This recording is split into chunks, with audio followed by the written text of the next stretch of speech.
Muy buenos días a todos, gracias por su presencia. Vamos a dar inicio a esta sesión intrahospitalaria. Vamos a estar transmitiendo también por Facebook Live. Bienvenidos sean todos. Vamos a darle la bienvenida entonces a la licenciada en farmacia, Clenia González López, quien va en esta ocasión a exponer el tema de clasificación ABIDE. Muchas gracias, licenciada, y bienvenida. Gracias.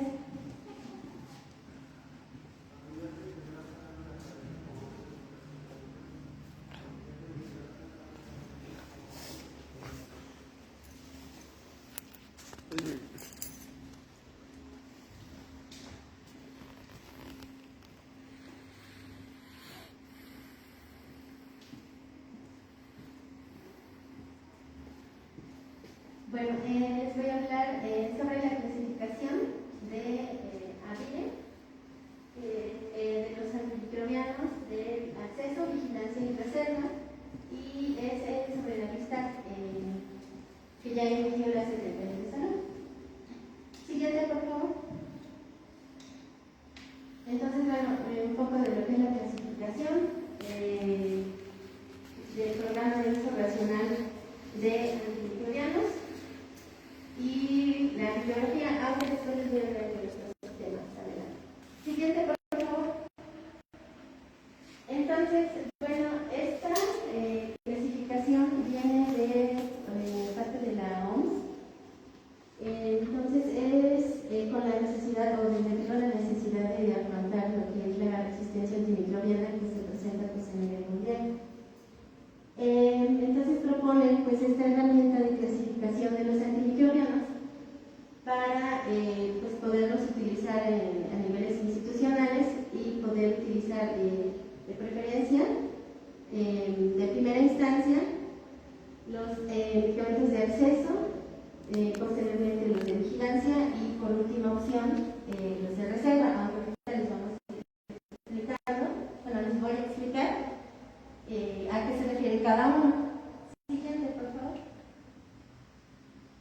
Entonces, viene de una, el término ABIDE proviene de una, de siglas en inglés que fueron traducidas al español, entonces sería acceso, vigilancia y reserva.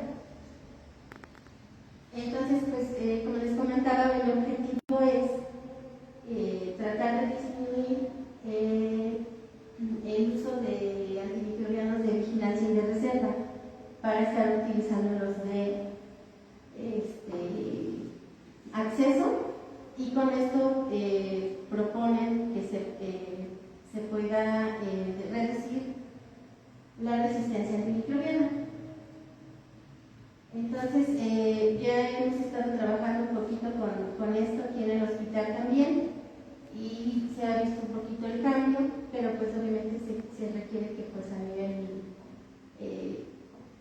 regional, estatal, nacional, mundial, se haga, ¿no? Siguiente, por favor. Entonces, los antimicrobianos de acceso pues son todos aquellos con una actividad amplia, de una gama de patógenos que se pueden utilizar principalmente con tratamiento empírico, pero siempre son de primera elección. Los y estos muestran una resistencia antimicrobiana menor a todos los demás. Siguiente, por favor. Entonces, como la lista que cuenta con ellos pues es una lista amplia. Entre ellos pues está cefalexina, ampicilina, penicilina, sulfadiazina. Entonces, es una lista amplia, pero ya la Secretaría de Salud ya redujo esa lista de los medicamentos que pues obviamente se comercializan, ¿no? Y además están dentro del cuadro. Siguiente, por favor. Entonces, los de vigilancia son aquellos que tienen una mayor potencial de resistencia, y entonces por eso pues tienen un riesgo un poquito alto de que se esté presentando esta resistencia, y son los que se recomiendan como tratamiento empírico de primera o de segunda elección. Y entonces, pues, se requiere, o más bien quieren llegar al punto de que sea para un número limitado de síndromes infecciosos específicos. Igual hay una lista más larga, la siguiente por favor, de todos los medicamentos que incluyen dentro de esa lista, como aminoglucósidos, ciprofloxacino,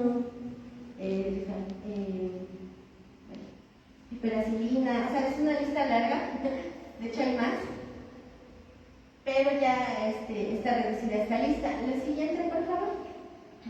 Entonces, en los medicamentos de reserva ya están aquellos que se deben usar solamente para infecciones confirmadas, de preferencia, y obviamente es la última elección, y son los que presentan una mayor, se debe de verificar pues el costo-beneficio y el uso racional de estos medicamentos, sobre todo por su costo, tanto por su costo como por la resistencia que están presentando. Siguiente, por favor. Entonces, está esta lista, que son rifampicina, tigecyclina, algunas, poriconazol también está dentro de esa lista. Y la siguiente, bueno, entonces les comentaba que este trabajo se viene haciendo dentro del hospital y dentro de lo que es Secretaría de Salud, por medio del Comité de Uso Racional de Medicamentos y con el programa de optimización de antimicrobianos, así como con el Comité de Farmacia y Terapéutica dentro del hospital y en el CEDESA, para poder utilizar con mayor eficacia estos medicamentos. Entonces ya la lista es la que proponen. Siguiente, por favor.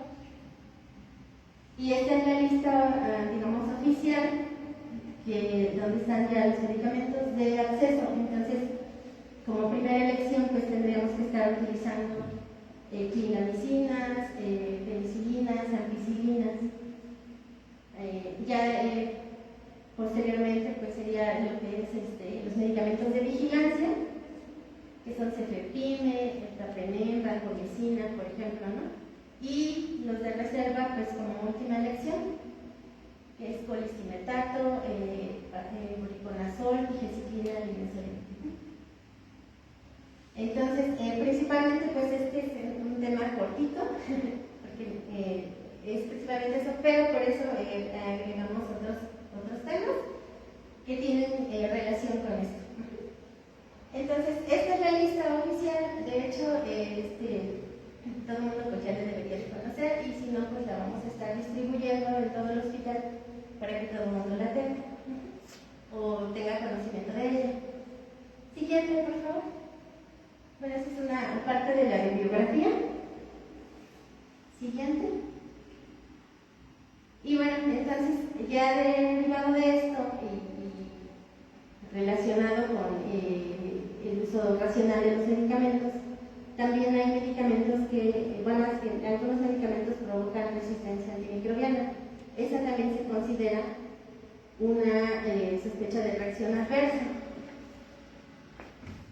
Siguiente, por favor, y por eso es que voy a hablar de lo que es farmacovigilancia. Hay un marco legal dentro del cual pues nos regimos. Pues primero, como primer punto, sería la Constitución política en el nivel más alto. De ahí seguirían lo que son las leyes, que sería la Ley General de Salud, de los reglamentos, reglamento para la salud, los acuerdos de antimicrobianos, por ejemplo, las normas, la norma de farmacovigilancia, expediente clínico, y de ahí pues se deriva también lo que es la FEAM, que es donde nosotros nos basamos más en lo que es farmacia, del suplemento dedicado a la venta y suministro de medicamentos. Siguiente, por favor. Entonces, farmacovigilancia es la ciencia que recoge, vigila e investiga y evalúa pues las sospechas de reacciones adversas que se presentan en medicamentos productos biológicos y plantas medicinales. Entonces, también ahí para pedirles un poquito de su apoyo cuando ustedes detecten o encuentren alguna sospecha, incluso de ustedes mismos que consiguieron un medicamento o les prescribieron un medicamento y presentaron alguna sospecha de reacción adversa, pues también para que nos apoyen a reportarlo. Siguiente, por favor. Y bueno, para efectuar lo que es farmacovigilancia, pues hay una norma de la cual nos pasamos para hacer algunas actividades. Y bueno, para no ponérselas todas, pero pues el punto principal es el 7.1, que es sobre la notificación. Entonces ahí nos habla de que todos los profesionales de la salud tenemos la obligación de notificar todas las sospechas, eventos adversos y reacciones adversas, tanto las esperadas como las no esperadas, porque luego nos comentan, es que yo ya sabía que al paciente le iban a dar náuseas con ese medicamento. Sí, pero al final se le presentó la náusea, entonces nosotros tenemos que estar reportando eso. O yo ya sabía que al pasar multidiosina, pues iba a tener una lesión borrosa del paciente, ¿no? Entonces, sí, pero se presentó, entonces hay que reportarlo. Siguiente, por favor. Entonces, una reacción adversa, pues es aquel efecto que sea perjudicial y no deseado de los medicamentos. Entonces, y siempre y cuando sean las dosis empleadas, porque pues obviamente si es una dosis mayor,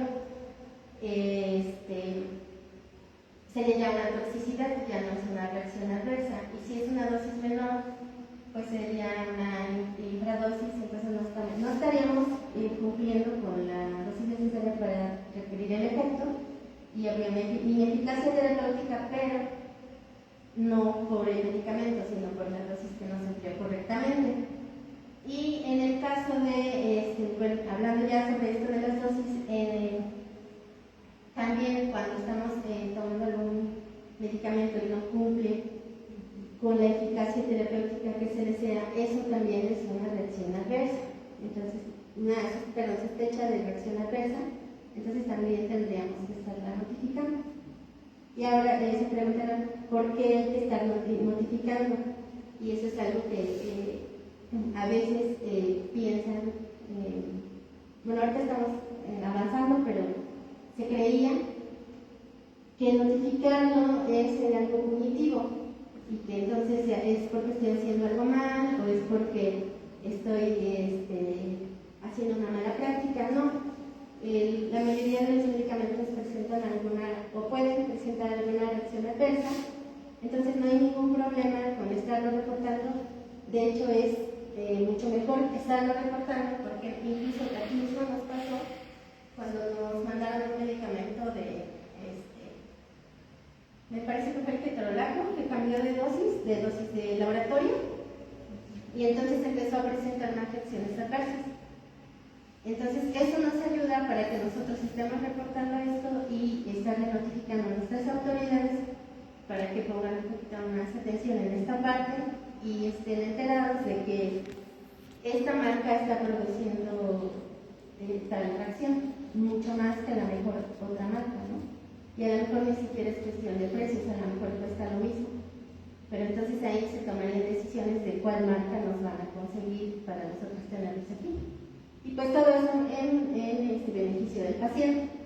Siguiente, por favor. Entonces, bueno, como algunos ejemplos de reacciones adversas, pues puede ser alguna inflamación, un rash, un prurito, entonces así por la lesión. Pero pues no son las únicas. Náuseas, incluso vómito, mareos, visión borrosa, dolor en el sitio de aplicación, aún después de aplicarse, porque obviamente les va a doler al principio, pero por ejemplo, si ya pasaron 3 horas y sigue doliendo, esa es una reacción adversa.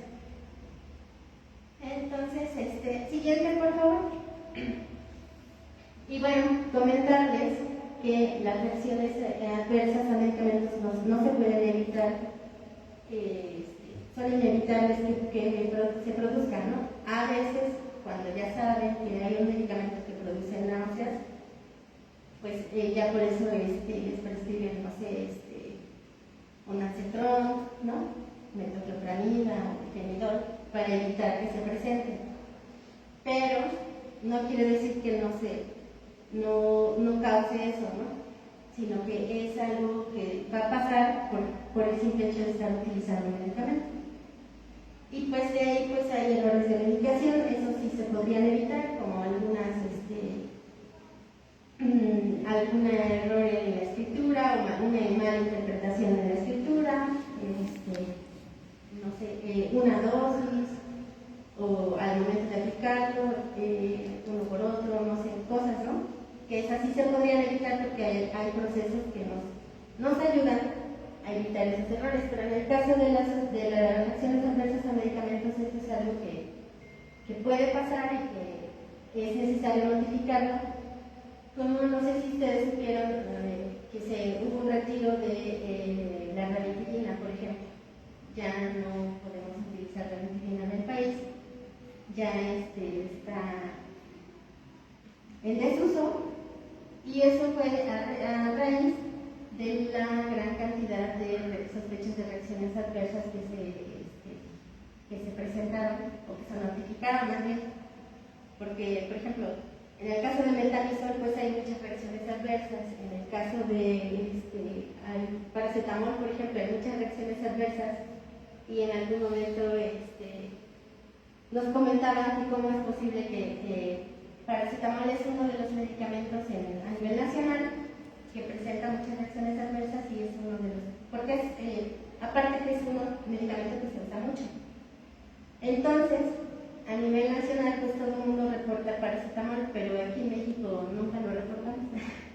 Entonces, a veces nos acostumbramos a sentirnos mal o a que sí, ya sé que me va a doler el estómago, sí, yo sé, pero necesitamos estar haciendo esos reportes para, pues no sé, proponer mejores formulaciones, no sé, a lo mejor los principios, los aditivos que usan en los medicamentos, pues a lo mejor son los que están provocando las reacciones adversas o algo por el estilo, ¿no? Entonces, para esforzar un poquito a la industria a que mejore sus formulaciones y haya una disminución de los medicamentos, ¿no? De las reacciones adversas a los medicamentos. Siguiente, por favor. Y bueno, ya para enfatizar, pues las sospechas de reacciones adversas las pueden reportar a la página de COFEPRIS en el apartado que dice te hizo daño algún medicamento, y ahí las podemos reportar. Pero pues aquí en la institución contamos con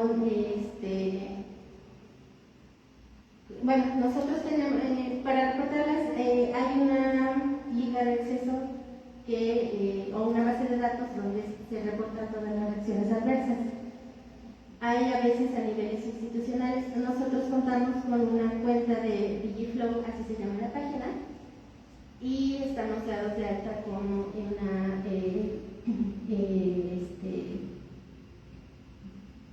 una institución donde podemos reportar todo lo que es las reacciones adversas. Entonces, es necesario que las estemos reportando y por eso nosotros contamos con una extensión, el 1007, contamos con los formatos para poderlos reportar, y nosotros como farmacéuticos les podemos apoyar al llenado del formato. Nosotros les explicamos cómo, pero nos ayuda mucho que ustedes nos digan, mira, a este paciente se le presentó esto, o yo al tomar tal medicamento me pasó aquello, ¿no? Entonces eso nos ayuda mucho. Siguiente, por favor. Y bueno, para reforzar un poquito lo que es la prescripción de medicamentos, siguiente. Igual, pues hay un tema legal que es la Ley General de Salud, en el artículo 28, donde dice quiénes son los profesionales aptos para prescribir medicamentos. Siguiente. Que principalmente pues deben de tener una cédula profesional, ¿no? La siguiente es el reglamento de insumos para la salud. La receta médica pues debe de contener impreso el nombre y domicilio completos y cédula profesional de quien prescribe. En el artículo 30, el emisor de la receta indicará dosis, presentación, vía, frecuencia y tiempo de duración del tratamiento. Siguiente, por favor. Y ya de ahí pues nos vamos a lo que es la NOM 004 del expediente clínico, donde también hay que cumplir. Siguiente. Y pues también tenemos lo que es los estándares para implementar el modelo en hospitales, que es el modelo de seguridad del paciente de SINASEM. Y de ahí pues también, siguiente por favor, tenemos el estándar MMU6 y el MMU6.1, donde habla de proceso de prescripción segura de medicamentos. Siguiente. Entonces ya más aterrizados. En la hoja de indicaciones de médicas tendríamos que cumplir con la meta internacional número 1, que sería el nombre completo y la fecha de nacimiento del paciente. De ahí pues obviamente poner la fecha de prescripción, la hora, el nombre completo, firma y cédula del médico prescriptor. Siguiente. Y bueno, aquí el ejemplo no es de aquí, no se está. Pero es un ejemplo que a veces sucede, ¿no? Nos ponen medicamentos con un nombre comercial, entonces pues no debería. Y cuando hay errores lo enciman, entonces también ese es un error que no debería estar pasando. Siguiente. Y igual, cuando a lo mejor es una corrección, no se debería de tachar por las buenas prácticas de documentación. Entonces es cancelar y volver a escribir. Entonces ese tipo de cosas a veces pueden causar confusión. En el caso del anterior sí se veía a lo mejor que era 400, pero a veces eran 800 y le ponen 600 y ya no sabemos qué querían decir. Entonces eso nos podría provocar un error de medicación. Siguiente, por favor. Y en cuanto al medicamento, pues siempre debe estar el nombre genérico del medicamento, sin marcas. La presentación, si es ámpula, tableta, jarabe, la cantidad y dosis, la vía de administración y la frecuencia. Por ejemplo, paracetamol, frasco de 1 gramo, vía intravenosa, cada 8 horas. Siguiente, por favor. Y bueno, en el caso de las abreviaturas tampoco deberían de existir, pero PRN se podría utilizar siempre y cuando se utilice correctamente. Por ejemplo, paracetamol PRN, tabletas de 500 miligramos, vía oral, cada 8 horas, en caso de temperatura mayor a 30 grados, por ejemplo, ¿no? 38 grados, por ejemplo. Pero no se vale que paracetamol PRN, porque yo no sé si va a ser 500 miligramos, si va a ser 1 gramo, si va a ser IV, si va a ser vía oral, si va a ser en jarabe. Y en caso de qué, en caso de dolor, en caso de temperatura, ¿no? Entonces sí sería necesario que todo esto estuviera para evitar errores de medicación. Siguiente, por favor. Y bueno, en cuanto a los medicamentos LASA, que ahorita estamos trabajando en eso, son aquellos medicamentos parecidos o semejantes, ya sea por el sonido o por el aspecto. Entonces, no se debe subrayar eso, se debe colocar la leyenda LASA antes de la prescripción. Siguiente. De hecho, los médicos ya les compartieron el formato donde tienen los rubros y hay un rubro donde dice, donde está el espacio para colocarlo, si es LASA o si es alto riesgo. Siguiente. En esa, por favor. Perdón. Entonces, los medicamentos de alto riesgo se debería de colocar el AR antes del medicamento. alto riesgo son de alto riesgo porque usarlas equivocadamente o en dosis no adecuadas podría provocar un daño al paciente. Siguiente. Entonces, siempre que haya un medicamento con nombre parecido, la prescripción y la transcripción deben ser plenamente legibles, porque a veces a mí me ha tocado ver unas letras muy bonitas, pero están tan redonditas que las cortan todas y ya no se entiende muy bien qué dicen. Entonces debe ser legible para que no haya ningún error ni de la parte de enfermería, ni de la parte médica, ni de la parte de farmacia. Siguiente, por favor. Y pues eso sería todo. No sé si tengan alguna pregunta. Solamente que faltó un apartado en el tiempo de duración del medicamento. Eso es bien importante porque es uno de los grandes olvidados. Además, dosis, frecuencia y el tiempo que va a durar el tratamiento. No me le agregaría eso en general. Entonces, muy bien. Sí, muchas gracias. Yo una pregunta. Sí. Los medicamentos de reserva que mencionó que menciona en su diapositiva, ¿están en el cuadro básico de la Secretaría de Salud? Sí, incluso tenemos existencia de digesutina y voriconazol, pero llegamos a tener existencia de colistimetato.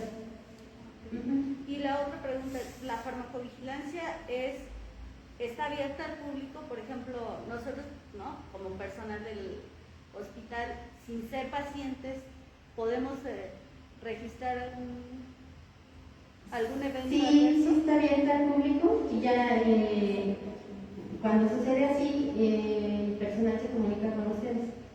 En el caso, por ejemplo, de aquí de farmacia, si un paciente llegara y nos comentara, nosotros le ayudamos a llenar el formato y sí lo puede reportar sin ningún problema, pero por medio de nosotros, siempre por medio de un personal. Ajá. Gracias. Sí. Si no hay más preguntas, pues, licenciada Kleina González López, le agradecemos muchísimo su participación el día de hoy. Recuerden que queda grabada esta sesión en Facebook Live y pues le damos un aplauso. Gracias.